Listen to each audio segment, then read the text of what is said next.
Tonight, There's a lot of risks. who's looking after your information on the internet? It's a bit like owning a shop. If you haven't got the keys to get into the shop, then you're out of business. When you die, who can get their hands on your precious stuff? One family found that out the hard way. They're irreplaceable. 3,800 for the skimming. And are all quotes created equal? Should you be worried about that? 100%. There's not much you can't do over the internet these days. Most businesses have websites and customers use them every day, so security is really important. But how much do you really know about where your information's held and, more importantly, who is looking after it? We shop, we post, we share, we browse. There's around 400,000 Kiwi websites, and like you, they have to live somewhere. Somewhere like this room, a data centre. These racks contain a tiny chunk of the internet. When you type in a web address, what appears on your screen is sucked out of a server like these. The company that provides and protects these is a web host. Now, an outfit like this has heavy-duty security, heavy-duty backup, heavy-duty power supply. But you need heavy-duty trust in the people who run it. People like Daniel Williams. There's a lot of risks. There's people who enjoy hacking into websites and causing mayhem. Website addresses are called domain names. Looking after them is a web hosting company's most important job. It's a bit like owning a shop. If you haven't got the keys to get into the shop, then you're out of business. There can't be anything more critical to an online business than your domain name.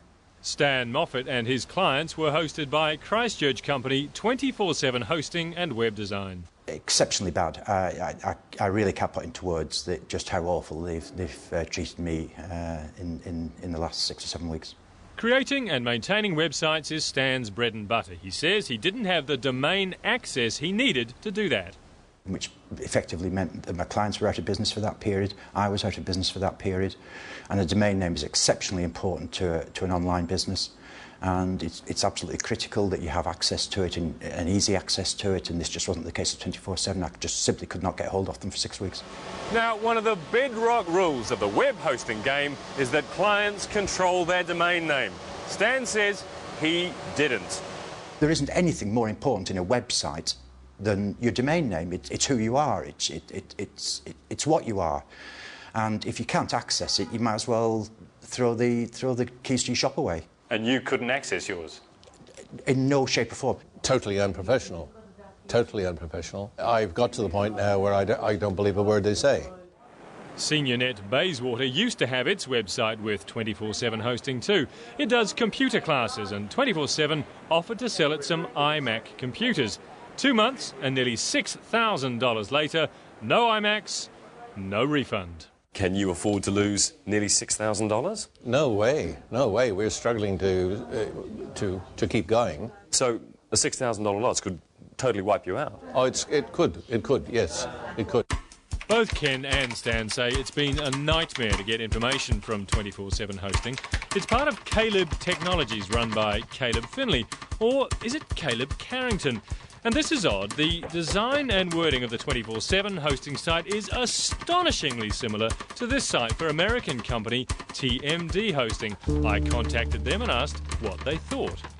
It's kind of sad, really. They stole the whole thing. TMD Hosting is now taking legal advice. On the one hand, we're flattered because they actually chose us to copy as opposed to somebody else, so we must be doing a lot of things right. So it's kind of sad, really, but I mean, they should basically put their head down and do some work.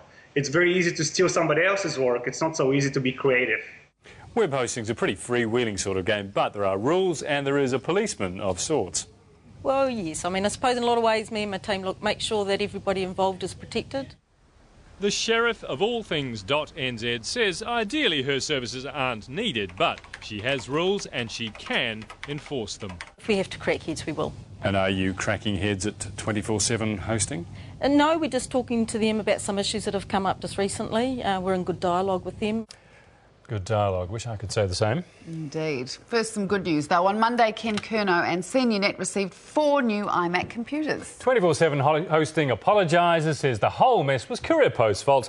In these emails, Breanne Brown at Courier Post sincerely apologises for the mix-up. Small problem, though. We checked up, like we do. Courier Post says there's no way these emails were from them.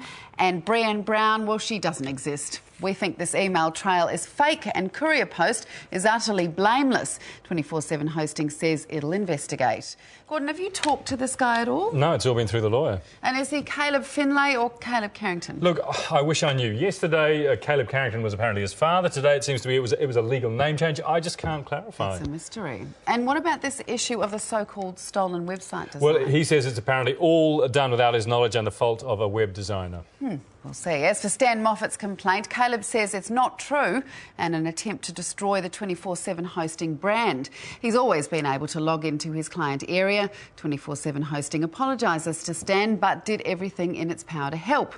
The DNC also says Stan had control. Stan says he didn't. Yesterday, I learned police are investigating Caleb, whatever his name is. One complaint was laid a year ago by TradeMe. TradeMe says it investigated trades paid for but allegedly not delivered. TradeMe says the Caleb they spoke to used both names, Caleb Finlay and Caleb Carrington. If you've got a website, there's just one important bit of advice. UDI. Yes, you need UDI. That's UDAI, the Unique Domain Authentication ID. If you're not happy with the service you've got, you may need that code to move to another web host. Our advice is request it before you need it, because you never know what might happen. Well, last week we showed you one of the worst botched building jobs we have ever seen on Fair Go. The Dean family paid $40,000 to Neelish Hira of Neil Building. What they've been left with is a leaking roof, gaping floor, plywood over the windows. We asked for your help and you didn't let us or the Deans down. Last time I was here visiting Razia and Farouk and their family, it was all pretty bad stuff, all doom and gloom. But today, I'm back with much better news. And I'm here with roofer Nick Jenner. He's only got a small company, but he and his supplier, Roofing Industries, have had a look at the roof and decided to fix it for free for the Deans. Yes, that's right. With the help of Roofing Industries, they've certainly come to the party. Their guys there are more than happy to supply all the gear that we need for free, and me and my guys are happy to get up there and install it all for you guys, so hopefully that's going to take care of one of your problems. OK, so after you've had such a terrible experience, it must be fantastic to have someone like Nick and his suppliers come and do something lovely for you like this. What does it mean to you guys? There'll be good people out there too, not only people like Nilesh. Has it been awful living in this cold house? Awful. Since my mom got sick, my kids got sick, and I've got asthma also. So really not good. Not good for our health. But the family's luck has just changed with the arrival of Roofing Industries and the lads from Affordable Spouting and Roofing. Off with the old roof, on with the new. We do really appreciate for that help and that support that people out there who think like that. Thank you very much. No worries, thank you. Yeah. And we had a lot of other lovely offers to help the Deans out. You offered to help with the tiling work in the bathrooms and the painting in the bedrooms, and someone even offered the whole family a bed for the night. Oh yes, and we heard from Neelish Lal Hira as well. His response, not so lovely. Here he is on Fairgo's Facebook page. You think you can spoil my name by 2 useless clients? Nah, you can't. You don't know what's going on in the real world. So get a better job, cause you're all cheap like what you're doing. So then our Facebook followers got really busy. If you think you can outsmart your clients, Fairgo and their viewers, and the law, then you will front up and explain yourself. I, for one, say, bring it on, mate. Neelish again? Bring it on. Is that what you say? Legalize, you can't do much with me, since you don't have enough to say that I'm wrong. Then a couple more joined in, turned into a bit of a free-for-all. Well, you sound really mature. Just look at yourself. Talking it up like you're the man. But when Fairgo want to get in touch with you, you're nowhere to be found. So you're not actually inside the house at the moment, is that what you're saying? All I can say is those poor families. I'm so sad for them, especially in winter. Selfish, nasty coward. And the response from Neelish? Ha ha ha ha. Laugh it out again, so funny. And then Neelish pulled the plug. He deleted all his posts, and it was a bit of a relief really, because, the spelling. Hey, look, inspirational stuff. Thank you to our viewers. And there you go. There is the Roofing Boys on the Dean's new roof. Great stuff. After the break, when you die, who can get their hands on your precious stuff? That's when I went and asked for them, and I was told that they'd all been sold. And getting a quote for a bit of work around the house? What to watch out for? My price about 2.5. Is it too dear for you?